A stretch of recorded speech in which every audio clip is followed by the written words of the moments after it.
What's going on, everybody? Welcome to Cafe and Views.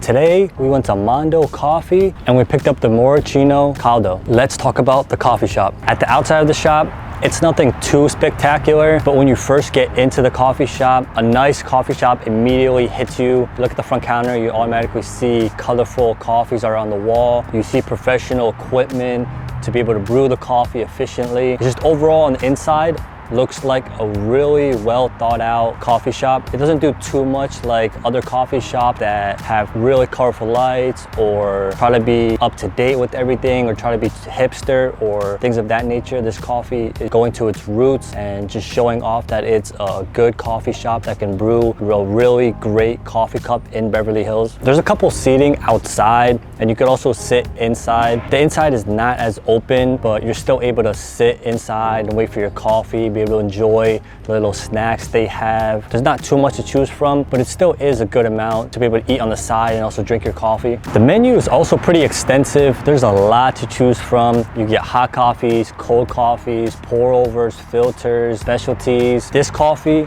was naturally hot. It was one of the hot coffees, but I made sure to get it cold. I asked if I could get it cold, and he told me a little story about the chocolate, how they put the chocolate inside and they put the milk on top.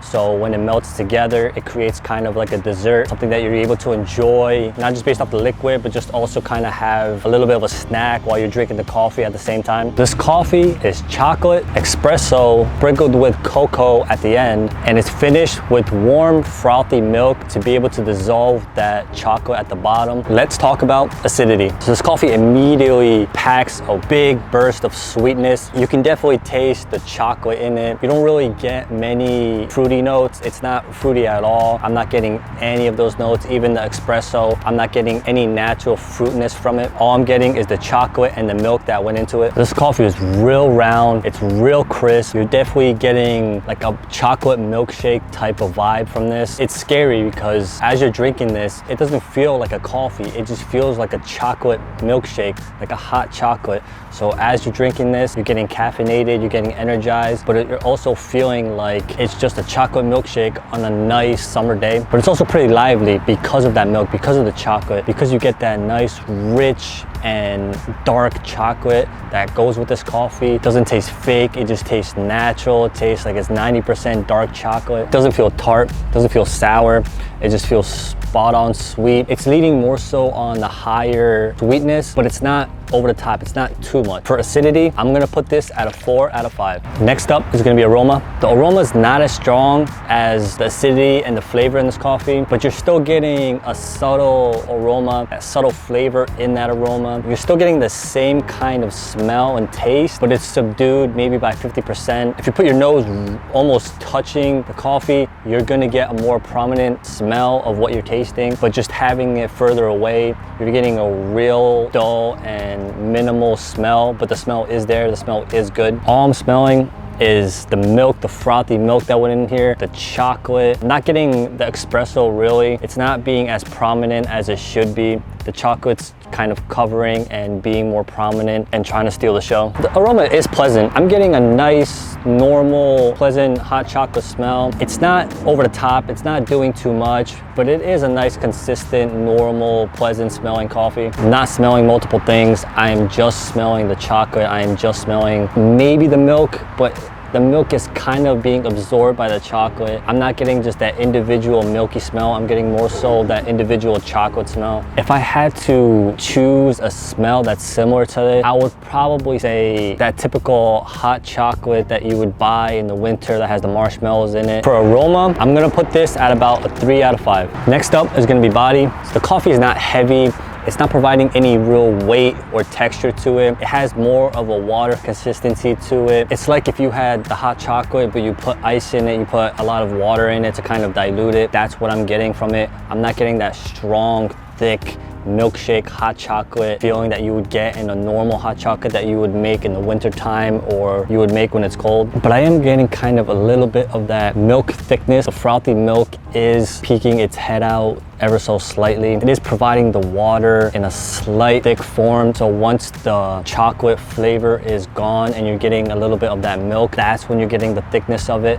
And it's just a slight thickness. It's not a heavy thickness, probably more so a little bit above soda consistency. It's not quite thick like a milkshake, but it is thicker than the water that you're getting from the chocolate. For body, I'm gonna put this at about a 2 out of 5. Let's talk about flavor. This is where the coffee really shines. The flavor is probably the most prominent characteristic. I'm getting that real prominent hot chocolate flavor really hitting me in the face. It is watered down, but it's still providing that rich chocolate texture and that feeling, and the flavor is there. When you're drinking this coffee, you can think that you're in the winter time, even if it's midsummer. You still have that experience that you're thinking of back in the day, of when it's cold out, it's snowing, you're watching a movie with blankets, just with the fire. This coffee would bring back those memories. Predominantly, I'm just getting the chocolate flavor in here. Milk is probably a distant second, and then the espresso is more so non-existent. I'm not getting any espresso whatsoever. Because the coffee is a nut, you're getting a nut flavor and you're getting that kind of feeling in this coffee. You're not just getting the chocolate, but it's making you think of different kind of nuts that went in here, as if almond milk went into this coffee, but it wasn't almond milk, it was just normal 2%. For flavor, I'm gonna put this at about a 4.5 out of 5. Let's talk about balance. This coffee is doing a real good job at being balanced. The chocolate is more prominent, but nothing is competing with it. It's not being too over the top. It's giving you that nice, subtle, watered down, just an overall nice feeling to it. It's not trying to be anything that it's not. It's doing what it needs to. It's doing a great job at being a chocolate coffee and a real good job at covering that coffee taste. So you're getting nothing but that chocolate feeling. So you're able to drink this coffee when you're having your croissants, you're having the snacks, and you're able to just drink the coffee with the snacks and just overall have a good experience like you're eating a dessert and not necessarily like you're drinking a coffee. So for balance, I'm gonna put this at a 4 out of 5. Let's talk about aftertaste. The more you're drinking this coffee, the more it's providing that layer of flavor in your mouth and it's staying on your tongue, the more you're getting down with the coffee, because you're getting closer to that real chocolate that was in the coffee. In the beginning, the coffee was mixed, but there was less coffee at the top and more of the coffee was saturated at the bottom. So that's why you weren't getting as prominent of a chocolate note and a chocolate aroma on the top. But as you're getting closer to finishing it, that's when it's becoming more prominent. Maybe I just didn't do a good job mixing it, but right now is when I'm getting that real prominent thickness and flavor and covering. It's being real smooth. It's leaving a good trail. Like if you were remembering having a hot chocolate leave a trail when you're drinking it, providing that thick layer when it's going down your throat and having a good aftertaste and it sticking around for a little bit. This coffee is doing just that. It's sticking around for a little while as soon as you finish drinking it. But it does have like a woodsy, smoky type of aftertaste. It's not the same flavor as when it was in your mouth and when you were tasting it. It has a different overall finish. Instead of having that chocolate finish, it's having more of like a smoky and more of a woodsy type of finish, but it's not as prominent as like the smell of it. Like if you were making a hot chocolate that came in the little packaging where you had to mix either hot water or hot milk and you mixed it with the hot chocolate powder and you got a little bit of that powder in your mouth, that's the kind of flavor that you're getting in the aftertaste. That's what you're feeling if you just put that powder in your mouth and you swallowed it and you got that unique, different type of feeling than what you had when you were drinking it. That's exactly what it is.